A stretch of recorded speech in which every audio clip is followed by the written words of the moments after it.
चला पाठीचा कणा ताठ, हाताची प्रणव मुद्रा करायची आहे. हाताची प्रणव मुद्रा गुडघ्यावर ठेवा. Back straight. ओंकार अकार चरणोगल उकार महामंडल मकार मस्तिष्काकार म्हणजे मस्तिष्कापर्यंत मकार गेला पाहिजे. माझा अ हा आपला कुठून पोटापासून म्हणजे बेंबीपासून आला पाहिजे. मग उ छातीपर्यंत निघला पाहिजे उ आणि मग मस्तिष्काकार आहे मस्तिष्कापर्यंत गेला पाहिजे. माझा म संपत आला की तुमचा अ चालू झाला पाहिजे. सावकाश डोळे बंद करायचे.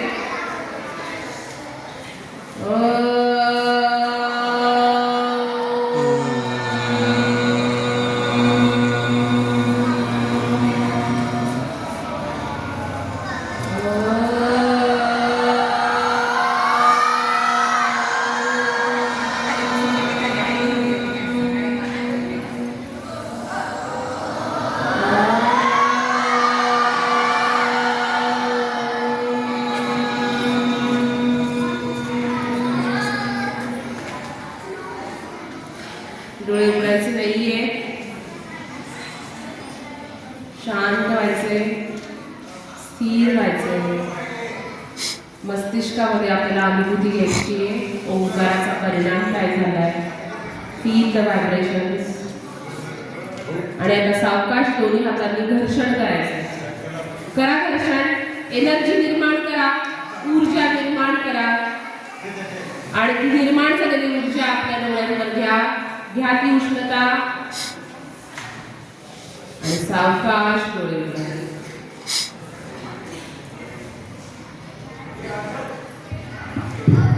आज आपण प्रजासत्ताक दिन साजरा करत आहोत. आपल्या भारताचा 76वा प्रजासत्ताक दिन आणि त्या निमित्ताने मला आज इथं आमंत्रित केलं म्हणून मी सर्वप्रथम शाळेचे आणि आपल्या संपूर्ण केले परिवाराचं आभार व्यक्त करते की मला इथे येण्याची संधी उपलब्ध करून दिली. त्याचप्रमाणे उपस्थित मान्यवर आज व्यासपीठावर उपस्थित असणाऱ्या सर्व मान्यवरांना मी वंदन करते आणि त्यांच्यासमोर बोलण्याची माझी तितकी पात्रता नाही आहे तरीही सगळ्यांच्या आशीर्वादाने जे काही 2 शब्द मी बोलणार आहे आणि आपल्या भारत मातेबद्दल कृतज्ञता व्यक्त करण्याचा प्रयत्न करणार आहे. ते सगळ्यांचे आशीर्वाद माझ्या पाठीशी राहावे विनंती करते आणि माझे 2 शब्द सांगायला सुरुवात करते. खरं तर आज आपण जमलेलो आहोत तो प्रजासत्ताक दिन आणि बक्षीस समारंभ म्हणजे 2 गोष्टी एकत्र आहेत. म्हणजे द्विगुणित आपला आनंद आज द्विगुणित झालेला आहे. आपला भारत देश हा सण आणि उत्सव यांना अतिशय महत्त्व देणारा आपला धर्म आहे, हिंदू धर्म. ही प्रत्येक गोष्टीला महत्त्व आहे. आज आपण प्रजासत्ताक दिन हा उत्सव म्हणून साजरा करतो. पण त्यावेळी जेव्हा 1950 साली प्रजासत्ताक दिन हा दिन नाव येण्याच्या आधी काय परिस्थिती होती तर सगळ्यांना माहिती की 15 ऑगस्ट हा आपण काय म्हणून साजरा करतो. 15 ऑगस्ट 1947 हा दिवस आपण स्वातंत्र्य दिन म्हणून साजरा करतो आणि 26 जानेवारी हा प्रजासत्ताक दिन म्हणून साजरा करतो. 26 जानेवारी हा आपण स्वातंत्र्य दिन म्हणून ओळखला गेला असता जर 1930 मध्ये लाहोरच्या पंडित नेहरूंच्या अध्यक्षतेखाली अधिवेशनामध्ये किमान वसाहतींना स्वातंत्र्य द्यावाची मागणी केली गेली होती काँग्रेसने. पण जर वर्षभरात ही मागणी पूर्ण झाली असती तर 26 जानेवारी 1931 हा आपला स्वातंत्र्य दिन म्हणून साजरा झाला असता. पण कोलकात्यामध्ये सुभाषचंद्र बोस यांनी हा तिरंगा ध्वजासाठी घेऊन एक विराट मोर्चा एक आंदोलन काढले होते आणि त्या लाठी हल्ल्यामध्ये सुभाषबाबू जखमी सुद्धा झालेले होते. आणि त्यानंतर इंग्रजांकडून 15 ऑगस्ट 1947 ला आपल्याला स्वातंत्र्य मिळालं म्हणून 26 जानेवारी 1931 हा आपला स्वातंत्र्य दिन झाला नाही. पण त्यानंतर घटनेमध्ये मसुदा वगैरे होऊन सगळ्यांच्या ह्याच्यावरती चर्चा होऊन 1950 साली आपल्याला स्वातंत्र्य प्राप्त झाले. म्हणजे 1950 साली भारतामध्ये स्वातंत्र्य, समता, बंधुता, मानवता आणि लोकशाही या मूल्यांवर आधारित राज्यघटनेनुसार राज्यकारभार सुरू व्हावा याची मागणी केली आणि जगातील सर्वात मोठी आणि उत्तम अशी भारतातील लोकशाही आणि कायद्याचं राज्य निर्माण झालं. अगदी शेवटच्या माणसाचा विचार सुद्धा इथे केला गेला. म्हणून सगळ्यात सर्वोत्तम सगळ्यात उत्तम अशी राज्यघटना भारतरत्न डॉक्टर बाबासाहेब आंबेडकर यांनी आणि त्यांच्या सहकाऱ्यांनी मोठं परिश्रम घेऊन ही घटना लिहिली गेली आणि आपल्या भारताला ही घटना बहाल केली गेली. स्वतंत्र भारतामध्ये जवळजवळ 560+5 म्हणजे 565 संस्थानं विलीन झाली आणि पोर्तुगीज आणि फ्रेंच यांच्या ताब्यातील प्रदेश सुद्धा या काळात आपल्या भारतात आला आणि या सर्वांना लोकशाही लाभल्यानं सगळ्यांनी सुटकेचा श्वास सोडला होता. प्रत्येक नागरिकाला राज्यकारभारामध्ये सहभाग घेता येऊ लागला. प्रत्येकाला मतदानाचा अधिकार प्राप्त झाला. म्हणून आपण सगळे काय आहोत? मतदान करणारे राजा आहोत. या लोकशाहीमध्ये आपल्याला एक स्वतंत्र अस्तित्व निर्माण झालं. हे सगळं झालं ते प्रजासत्ताक दिनाच्या संविधानामध्ये हे सगळं मंजूर केलं गेलं होतं. म्हणून हा दिन प्रजासत्ताक दिन हा आपल्या सगळ्यांसाठी अतिशय महत्त्वाचा दिवस आहे. कारण आपल्या सगळ्यांना प्रत्येक नागरिकाचा विचार केला गेला, प्रत्येकाच्या अस्तित्वाचा विचार केला गेला आणि आपल्याला मतदान करणारा राजा म्हणजे मतदाराला राजाचा सन्मान मिळाला गेला होता. आणि हे सगळं घडलं हे संपूर्ण लोकांच्या भारत मातेविषयी असलेल्या प्रेमामुळं आणि म्हणूनच आपण सगळे भारत मातेच्या खुशीमध्ये अतिशय सुरक्षित आहोत. भारत हा एकमेव असा देश आहे की जिथं आपण आजन्म जगण्याचं स्वातंत्र्य अनुभवू शकतो. इथेच फक्त मानवता आहे ही जाणीव सर्वांना आहे. आपल्या देशात म्हणूनच जसे वेदमंत्र प्रिय आहेत तसेच आपल्या देशामध्ये वेदमंत्राहून आम्हा वंदे वंदे मातरम. मला वाटतं तुम्ही ही कविता शिकलेला आहात. मंत्र मंत्र म्हणजे काय? त्रायते इति मंत्र, मननात त्रायते इति मंत्र. मनाला जे पोचतो, मनापासून जो म्हटलं जातं आणि मनापर्यंत त्याचा प्रभाव होतो तो असतो मंत्र. आणि मग असा एक मंत्र चळवळीमध्ये म्हटला गेला होता तो होता वंदे मातरम. आणि म्हणून असं म्हटलं की वेद मंत्राहून आम्हा वंदे वंदे मातरम. असा हा वंदे मातरम मंत्र प्रत्येक क्रांतिकारकाच्या मुखामध्ये होता. काया वाचा आणि मनाने त्यांनी भारत मातेला आपलं समर्पण केलं होतं. आपण सगळे म्हणतो ना की कुठलं गाणं सगळ्यांच्या तोंडामध्ये असतं, ए मेरे वतन के लोगो म्हणा, जरा आँख में भर लो पानी, जो शहीद हुए हैं उनकी जरा याद करो कुर्बानी. मग त्यांनी जे बलिदान केलं त्यांना जेव्हा फाशीच्या शिक्षा होत होत्या तेव्हा त्यांच्या तोंडामध्ये एक मंत्र होता. कोणता मंत्र होता? वंदे मातरम असं म्हणत ते हसत हसत आपलं बलिदान आपल्या देह समर्पण करत ते गेले होते.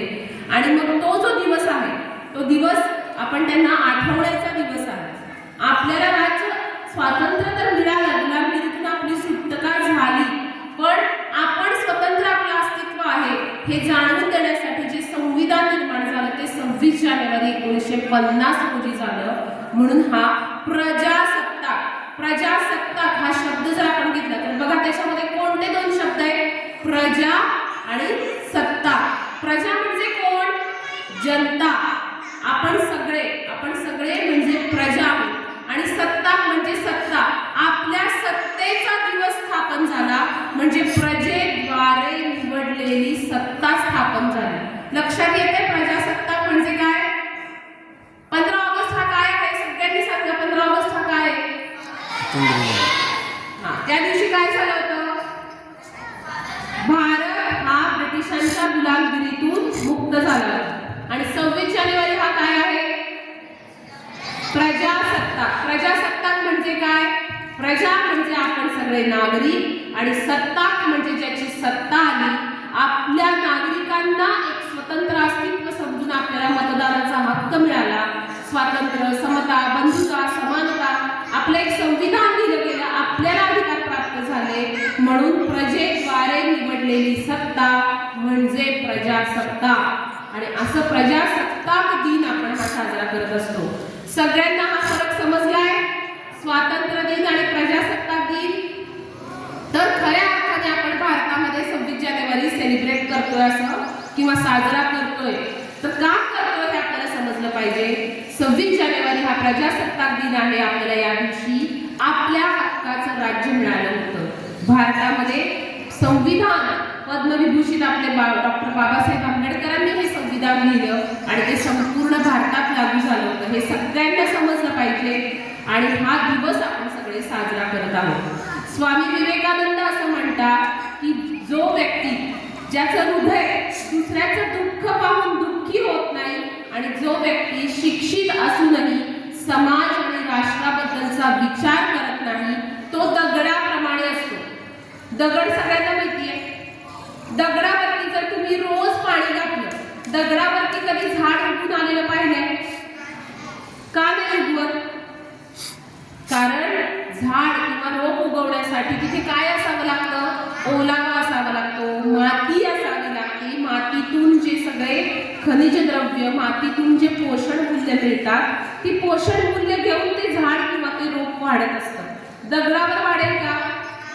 मग दगड म्हणून जर ज्या व्यक्तीचं सुद्धा मन, ज्या व्यक्तीचं मन जर राष्ट्राबद्दल, राष्ट्रप्रेमाबद्दल जर ते आतमधून त्याच्यामध्ये राष्ट्रभावना नसतील तर ती व्यक्ती काय आहे? दगड आहे असं स्वामी विवेकानंद म्हणतात. मग आपल्या राष्ट्राबद्दलचं प्रेम आपण व्यक्त करायचंय. फक्त या दिवशी सुट्टी असते, देशभक्तीची गाणी म्हटली, देशभक्तीचा तो ध्वजग्रहण आपण केलं म्हणजे आपण राष्ट्रभक्त झालो का? खरी राष्ट्रभक्ती काय आहे? आपल्या ह्या मातरम, का बरं आपण आपल्या भारत मातेला माता म्हणतो? जगातलं सगळ्यात सर्वश्रेष्ठ स्थान कुणाचं आहे? आईचं स्थान आहे. आई इतका त्याग कोणीच करू शकत नाही.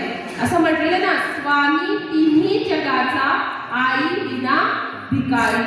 ज्या व्यक्तीला आई नाहीये त्याला भिकारी म्हटलं गेलेलं आहे. कारण आईचं स्थान हे आपल्या जीवनामध्ये खूप महत्वाचं स्थान आहे आणि तेच स्थान आपण भारत मातेला दिलंय.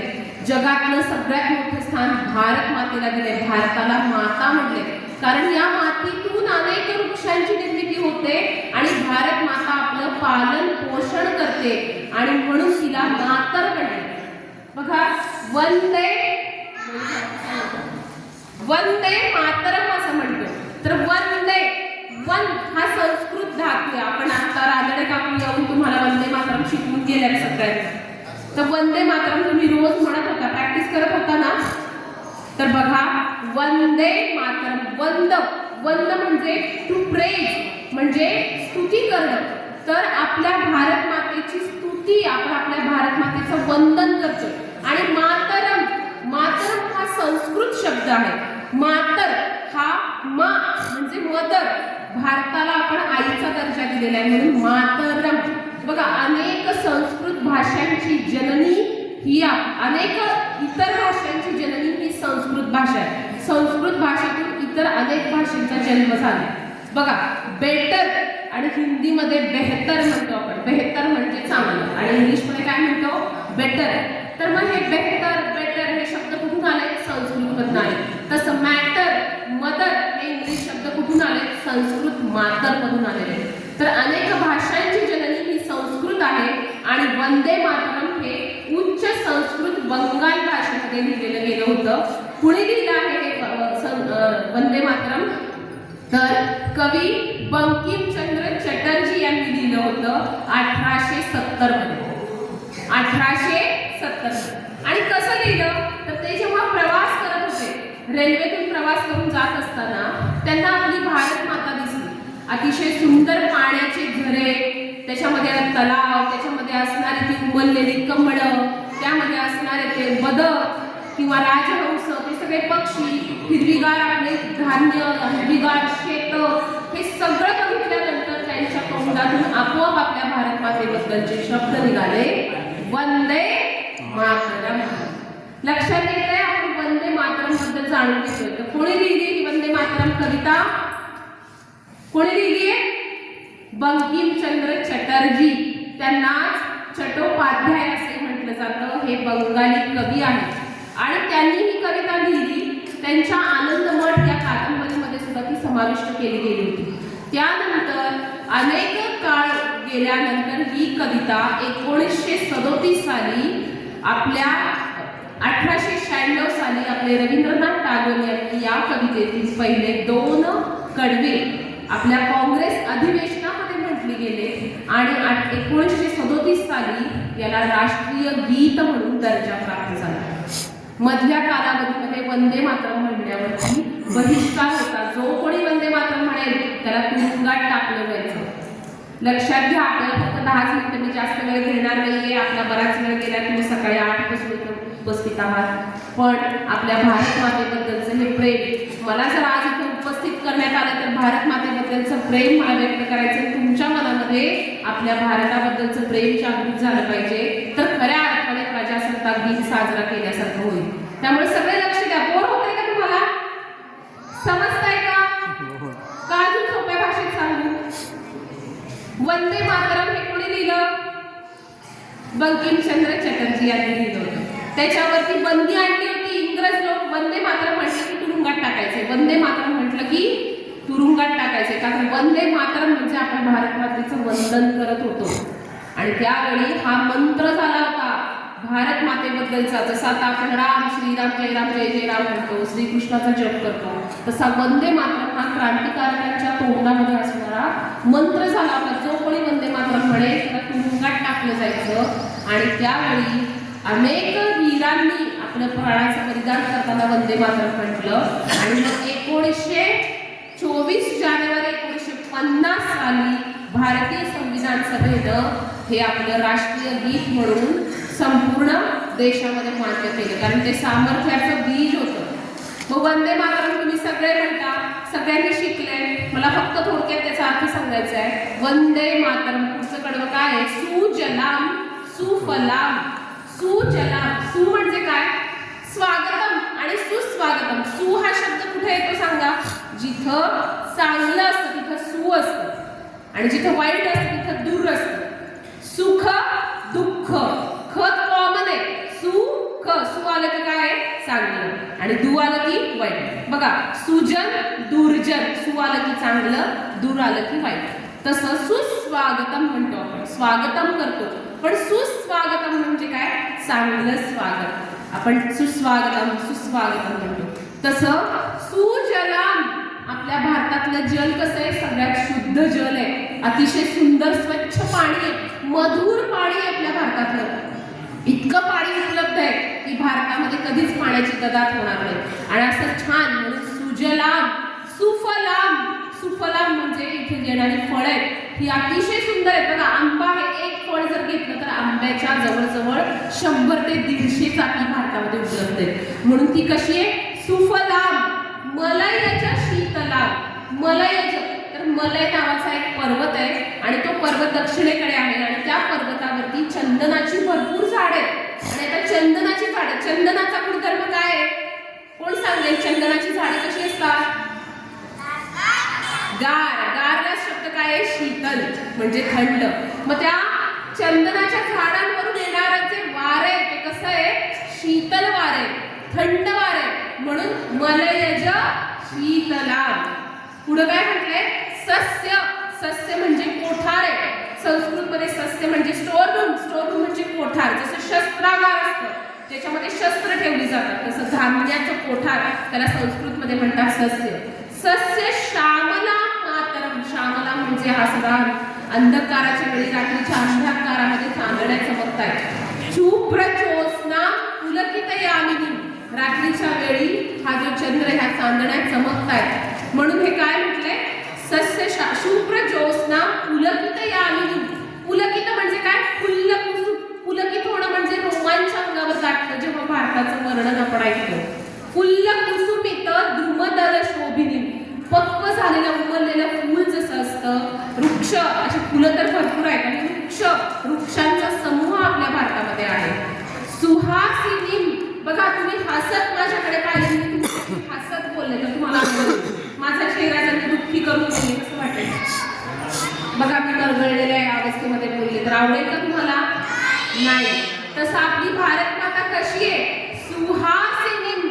भारतातली लोक कशी आहेत? आनंदित, प्रफुल्लित, त्यांच्या चेहऱ्यावरचे हास्य. आणि म्हणून आजही परदेशातल्या लोकांना प्रश्न पडतो की भारतामध्ये काहीही उपलब्धी नसताना भारतातले लोक एवढे सुखी कसे? आपण कसे आहोत? जरा हसून म्हणा, सुहासिनी. आपण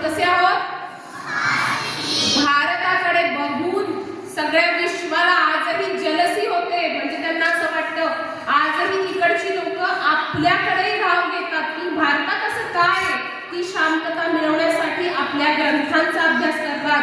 आपल्या भारतातील लोकही कसे सुहासिनी सुमधुर भाषणी, आपलं बोलणं इतकं गोड आहे की बघा तुम्ही की भारतातल्या लोकांचं कडचं सगळं वेग हे वाङ्मय ही भाषा देण्यासाठी तिकडची लोक इथे येऊन राहतात, अभ्यास करतात. आजही प्रयागला कुंभमेळा भरलेला आहे आणि तिथं परदेशी लोक येतात शांतता मिळवण्यासाठी. त्यांच्याकडे भरपूर पैसा आहे, समृद्धी आहे, पण शांतता नाहीये, हास्य नाहीये. ते हास्य मिळवण्यासाठी त्यांना कुठे यावं लागतं? भारतात यावं लागतं. सुहासिनी सुमधुर भाषणी, छान बोलणारी लोक भारतात आहेत. सुखदा वरदा मातरम, सुख देणारी आपली भारत माता आहे, वर देणारी आपली भारत माता आहे. पुढं काय? कोटी कोटी कंठ कर कर निनाद. आधी इथे सप्तकोटी होतं, सप्तकोटी म्हणजे 7 कोटी लोकसंख्या होती भारताची. आता ती कोटी वाढली म्हणून तिथे काय शब्द झालाय? कोटी कोटी कंठ. कंठ म्हणजे आपला हा जो गळा आहे इथून निघणारा कर कर निनाद कराले, आपल्या ह्या इथून निघणारा आवाज हा अतिशय मधुर आहे आणि ह्या प्रत्येकाच्या तोंडातून शब्द भारत मातेबद्दलच निघतो. आणि आपल्या भारतामध्ये खरं करवाले, प्रत्येकाच्या हातामध्ये आपले जे सैनिक आहेत ते तलवार घेऊन आपल्या भारत मातेचं रक्षण करण्यासाठी सज्ज बसलेले. आणि म्हणून पुढं म्हटलेलं आहे की रिपू तलवारी, शत्रूंना मारणारी, शत्रूंना मारणारी ती आहे. आणि पुढं म्हटलंय बघा, तुम्ही विद्या तुम्ही धर्म तुम्ही रुधी तुम्ही मर्म. जसं आपण एक श्लोक म्हणतो, सगळ्यांना माहिती हा श्लोक, त्वमेव माता च पिता त्वमेव, त्वमेव बंधुश्च सखा त्वमेव, त्वमेव विद्या द्रविणम त्वमेव, त्वमेव सर्वं मम देव देव. तसं याच्यामध्ये पुढच्या कडव्यात म्हटलंय, तुम्ही विद्या तुम्ही धर्म तुम्ही रुधी तुम्ही मर्म, त्वमी प्राणा शरीरे, शरीरातला प्राण सुद्धा हे भारत माता तू आहेस. हृदये तुम्ही मा भक्ती, आपल्या हृदयातली भक्ती सुद्धा भारत माता आहे.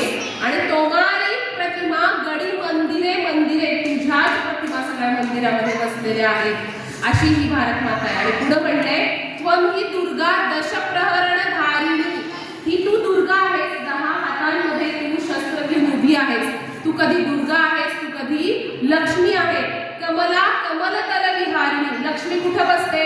कमळामध्ये बसते, म्हणून तू कमला कमलतल विहारिणी आहेस. वाणी विद्यादायिनी, म्हणजे सरस्वती सुद्धा तू आहेस, आपल्याला वाणी देणारी सरस्वती तू आहे. म्हणून तू कशी आहेस? नमामि कमला अमलाम, अमल, कुठे येतं? जिथं मल नाहीये तो अमल. भारतामध्ये कुठेही कुणामध्येही कसलाही मळ नाहीये म्हणून ती अमलाम आहे. अतुलाम, तुलना जिथं होते, टू कम्पेअर, आपण तुलना करतो. पण जर इतर देशांच्या तुलनेत केलं तर आपली भारत माता कशी आहे? अतुलाम आहे, अतुल आहे ती. सुजलाम सुफलाम मातरम, श्यामलाम सरलाम, अगदी सरळ आहे आपली भारत माता.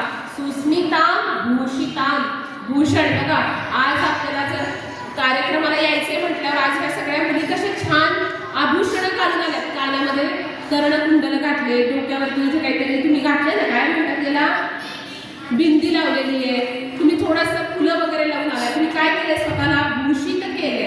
तसं आपली भारत माता सुद्धा वेगवेगळ्या गोष्टींनी विभूषित आहे, अशी ही आपली भारत माता. असं ही आपली काय आहे? वंदे मातरम गीत आहे. सगळ्यांना अर्थ समजला वंदे मातरमचा? तुम्ही वंदे मातरम म्हटलं, पण आजच्या दिवशी आपल्याला हा अर्थ समजून घेणं खूप महत्वाचं होतं. त्यानंतर तुम्हाला सगळ्यांना आता वंदे मातरम आपण सगळ्यात शेवटी म्हणणारच आहोत कार्यक्रमाच्या शेवटी. आता 2च शब्द सांगून मी थांबते. तुम्हाला सगळ्यांना आज बक्षीस मिळाले. कुणाकुणाला बक्षीस नाही मिळालं सांगा? कुणाकुणाला बक्षीस नाही मिळालं? आता त्या सगळ्यांसाठी आपण क्लॅप करणार आहोत. सगळ्यांसाठी क्लॅप, ज्यांना बक्षीस नाही मिळालं जोरात क्लॅप करा, जोरात. या सगळ्यांचं विशेष कौतुक असेल की त्यांनी पण मेहनत घेतली होती, त्यांनी परिश्रम घेतले होते, त्यांनी स्पर्धेमध्ये भाग घेतला होता. पण दुसरी व्यक्ती थोड्याशा गोष्टींनी त्यांच्यापेक्षा सरस ठरली म्हणून ते बक्षिसाला पात्र राहिले. पण तुम्ही सहभाग घेतला होता म्हणून तुमच्यासाठी क्लॅप केलं. सहभाग घेणं महत्वाचं आहे. बक्षीस मिळव किंवा न मिळव, पण सहभाग घेणं महत्वाचं आहे. आणि आता ज्यांना बक्षीस मिळालं त्यांच्यासाठी क्लॅप.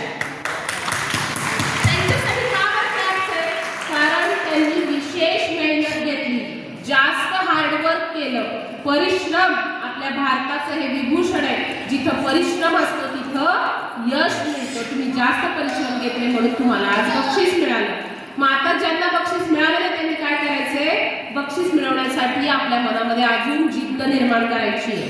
तुम्हाला सगळ्यांना माहिती ना ती कविता, कोशिश करने वालों की हार नहीं होती, लहरों से डरकर नौका पार नहीं होती, कोशिश करने वालों की हार नहीं होती. आणि मग अगदी शेवटचं वाक्य मी सांगते, नन्ही चींटी जब दाना लेकर चलती है, चढ़ती दीवारों पर 100 बार फिसलती है, मन का विश्वास रगों में साहस भरता है, चढ़कर गिरना गिरकर चढ़ना न अखरता है, आखिर उनकी मेहनत बेकार नहीं होती, कोशिश करने वालों की हार नहीं होती. छोटीशी जी मुंगी असते ती चढते पडते, चढते पडते, चढते पडते, पण चढायचं सोडते का? नाही. का बरं? विश्वास असतो तुम्ही एक दिवस चढून दाखवेल. तसा तुमच्यातला विश्वास तुम्ही घालवू नका. पुढच्या वर्षी मी नक्की बक्षीस मिळवेल म्हणून स्पर्धेमध्ये मी भाग घेणं सोडणार नाही. हा संकल्प करा की माझा विश्वास आहे की पुढच्या वर्षी मला बक्षीस नक्कीच मिळेल. जसं की कणा कविता तुम्हाला सगळ्यांना माहिती ना? कुणाकुणाला माहिती कणा कविता? हात वर करा. नाही माहिती? बर, कणा कवितेचं सांगते आणि मी थांबते. कणा कविता ही अशी आहे की एक व्यक्ती जो शाळेमध्ये शिकलाय, त्याचं एका शिक्षकांवर खूप प्रेम आहे, तर तो कंटिन्यू त्या शिक्षकांच्या कॉन्टॅक्टमध्ये. मग तो मोठा होतो पण तरी शिक्षक दिन आला की आपल्या शिक्षकांना फोन करेल, शिक्षकांना भेटायला येईल. आपलं छोटंसं गाव असतं तेव्हा गावात सगळ्या गोष्टी जवळ असतात. मग ते काय करायचं तो की शिक्षक दिन असला, गुरुपौर्णिमा असली की ऐकताय ना सगळे? नक्की सगळे माझ्या बरोबर आहे? मी एक गोष्ट सांगते आणि थांबते. बघा, त्या कवितेमध्ये ते शिक्षक जे आहेत त्या शिक्षकांवर, त्या गुरूंवर त्या विद्यार्थ्याची खूप श्रद्धा आहे. मग तो दर शिक्षक दिनाला, गुरुपौर्णिमेच्या दिनाला छोटंसं गुलाबाचं फूल घेऊन आपल्या शिक्षकांना भेटायला येत असतो. मग अगदी शिक्षक रिटायर झाले, आता बघा तुमचे पगारी पण रिटायर झाले, पण तुम्हाला त्यांची आठवण आल्यावर तुम्ही काय करायला पाहिजे? त्यांच्या घरी जायला पाहिजे. शिक्षक दिना दिवशी त्यांना शुभेच्छा द्यायच्या, त्यांचा आशीर्वाद घ्यायचा, त्यांच्या पाया पडायचं. गुरुपौर्णिमेच्या दिवशी त्यांच्याकडे जायचं. तर ते काय व्यक्त होतं त्याच्यातून सांगा मला? शिक्षकांबद्दलचं प्रेम, आदर व्यक्त होतो. तर असाच एक विद्यार्थी होता की जो दरवर्षी त्यांच्याकडे जायचा. मी गोष्ट सांगते, ऐकतायत ना? मग तो विद्यार्थी त्यांच्याकडे जायचा. मग तो मोठा होतो, मोठा झाला, त्याला नोकरी लागते. नोकरी लागली की पहिल्या पेढ्याचा बॉक्स घेऊन तो सरांकडे येतो, सर मला नोकरी लागली. त्यानंतर त्याचं काही दिवसांनी लग्न जमतं. लग्न झाल्यानंतर तो सरांना आमंत्रण देतो, सर लग्नाला जातात. लग्न होतं आणि नंतर त्याचं घर असतं, छोटंसं घर असतं. ते घर, त्याचा संसार चालू असतो छान. आणि अचानक नदीला पूर येतो. काय होतं? एका गावामध्ये भरपूर पाऊस पडतो आणि नदीला पूर आल्यामुळं सगळ्या गावात पाणी शिरायला लागतं. गावात पाणी शिरलं म्हणून गंगा माई पाहुणी आली, घरट्यात नाचून गेली. म्हणजे काय झालं? त्याच्या घरामध्ये इतकं पाणी शिरलं. बघा पूर आल्यानंतर परिस्थिती कशी असते. सगळा त्याचा संसार त्या पाण्यामध्ये वाहून जातो. त्याच्या घरामध्ये असणाऱ्या सगळ्या वस्तू वाहून जातात. सगळं जातं, पैसा अडका सगळं जातं त्याचं. तुम्ही सांगा त्या विद्यार्थ्याची, त्या व्यक्तीची कंडिशन कशी झाली असेल? त्याला काय वाटत असेल? तो पूर्ण हातबल झालेला असतो, सगळं निघून गेलं असं वाटत असतं त्याला. मग त्याच्या गुरुजींना वाटतं की माझ्या या विद्यार्थ्याला जाऊन भेटलं पाहिजे, कारण त्याच्या कॉलनीमध्ये पाणी शिरलं होतं, माझा विद्यार्थी तिथंच राहत होता, मी जाऊन भेटलं पाहिजे. कारण सरांना पण तेवढीच कळकळ आहे ना त्याच्याबद्दल. मग ते भेटायला जातात. मग त्याला भेटतात आणि भेटून झाल्यानंतर गप्पा होतात, बोलतो तुझं काय काय नुकसान झालं वगैरे सगळं विचारतात. आणि त्यांनाही वाईट वाटतं, त्याच्या दुःखात ते सांगत होतं. आणि मग आता निघायला लागतात त्याला भेटल्यानंतर. त्याला भेटल्यावर खूप आनंद होतो, माझे सर मला भेटायला आले. खूप आनंद झालेला असतो की सगळं गेलंय पण माझे सर मला भेटायला आले. आणि मग आता निघतात, सर निघायला उठतात, तेव्हा सरांचा हात खिशाकडे जातो की आता 4 पैसे आपण याला मदत म्हणून द्यावे. तेव्हा तो काय म्हणतो विद्यार्थी आपल्या सरांना? मोडून पडला संसार तरी मोडला नाही कणा, पाठीवरती हात घेऊन नुसतं लढ म्हणा. काय म्हणतो तो? कणा म्हणजे काय? आपलं बॅकबोन. बघा हा कणा आहे, हा जर वाटला तर माझी कंडिशन काय होईल? माझ्यामध्ये ताकद राहील का? मी ह्या कण्यावर, माझ्या ह्या बॅकबोनवर म्हणजे माझ्यात असणारी ताकद, माझं पोश्चर म्हणजे माझं कणा आहे. तो काय म्हणतो? मोडून पडला संसार तरी मोडला नाही कणा. माझा कणा अजून मोडला नाहीये, माझ्या बाहूंमध्ये बळ आहे, मी परत माझा संसार उभा करू शकतो. पाठीवरती हात ठेवून फक्त लढ म्हणा. काय म्हणतो? मला फक्त तुम्ही लढ म्हणा, मला पैसे नकोत असा विद्यार्थी. हे खरं तुमच्यामध्ये निर्माण करणारा शिक्षक असतो.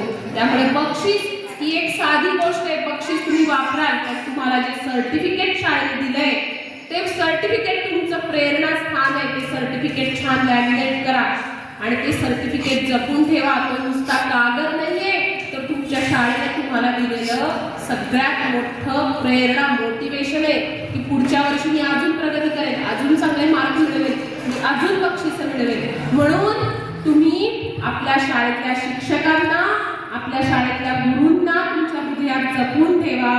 कारण तो विद्यार्थी जसा म्हटला की मोडून पडला संसार तरी मोडला नाही कणा. पाठीवरती हात ठेवून शिक्षकाची पाठीवरची थाप हे सगळ्यात मोठं बक्षीस असतं. तुम्हाला कंपास मिळाला, तुम्हाला वही मिळाली, तुम्हाला पेन मिळालं, काही दिवसांनी पेनामधली शाई संपून जाईल, पेन संपून जाईल, कंपास वापरून वापरून खराब होईल, वही संपून जाईल, पण तुमच्या या सगळ्या मॅडम इथे ज्या बसलेल्या आहेत, तुमचे जे सगळे शिक्षक इथे बसले, त्यांनी तुमच्या पाठीवरती हात ठेवून जी शाबासकी दिली आहे आणि त्याच्यामुळे तुम्हाला जी प्रेरणा मिळाली ती कधी संपेल का? तुम्हाला जो आशीर्वाद त्यांनी दिलाय तो कधी संपेल का? कंपास पेक्षा हे सगळ्यात महत्त्वाचं काय? त्यांची थाप, त्यांचा आशीर्वाद, तुम्हाला त्यांनी दिलेली प्रेरणा जी तुम्हाला तुमच्या आयुष्यात तुम्हाला मोठं बनवणार आहे आणि भारताचा चांगला नागरिक बनवणार आहे. म्हणून ते सगळ्यात मोठं बक्षीस आहे. शिक्षकांचे आशीर्वाद घेत चला, त्यांना आदर द्या, त्यांना रिस्पेक्ट द्या, गुरुपौर्णिमेला त्यांचे आशीर्वाद घ्या, रोज सकाळी आल्यावर त्यांचं नमन करा, त्यांनी सांगितलेल्या गोष्टी ऐका, म्हणजे खऱ्या अर्थाने भारताचा सुजाण नागरिक घडेल आणि तुमची प्रगती होईल. म्हणून सगळ्यांना परत एकदा मी अभिनंदन म्हणते, सगळ्यांना धन्यवाद देते की तुम्ही सगळ्यांनी हे 2 शब्द माझे ऐकून घेतले आणि मला आज इथं विशाल दादा, आदरणीय विशाल दादा आणि स्नेहलताई आणि उपस्थित सगळे मान्यवर यांनी मला इथं येण्याची, 2 शब्द बोलण्याची मला जो मान दिला त्या सगळ्यांबद्दल मी आभार व्यक्त करते. आदरणीय मॅडम यांनी मला इथे 2 शब्द बोलण्याचा संधी दिली की मॅडम तुम्ही बोला, मुलं ऐकतील. हा जो मॅडमचा आत्मविश्वास होता आणि खरंच तुम्ही तो सार्थक करून दाखवला. हा विश्वास एक प्रेम असतं. मॅडम पण आला, मी म्हटलं वेळ आहे का मॅडम, नंतर मी 2 मिनिटात थांबून घेते, पण नाही मॅडम बोला, माझी मुलं ऐकतील. बघा मॅडमचा तुमच्याबद्दलचा विश्वास की माझी मुलं ऐकतील, मॅडम तुम्ही बोला, हे प्रेम आहे जे तुमच्यापर्यंत पोहोचत नाही पण आमच्यापर्यंत बरोबर पोहोचतं. म्हणून परत एकदा मॅडम आणि सगळ्यांसाठी आपण टाळ्या वाजवूया, सगळ्यांचे धन्यवाद करूया आणि परत एकदा आपल्या भारताबद्दलचं प्रेम व्यक्त करूया. भारत माता की वंदे वंदे वंदे.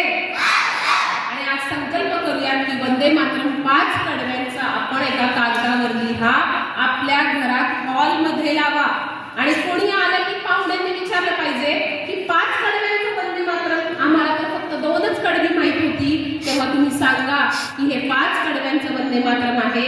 तेव्हा बंदी आली होती, पण आता परत एकदा आपल्याला आपण ह्या स्वतंत्र भारतामध्ये हे 5 कडव्यांचं वंदे मातरम म्हणत आहोत आणि सगळ्यांना हे 5 कडव्यांचं वंदे मातरम तुम्ही दाखवून द्या.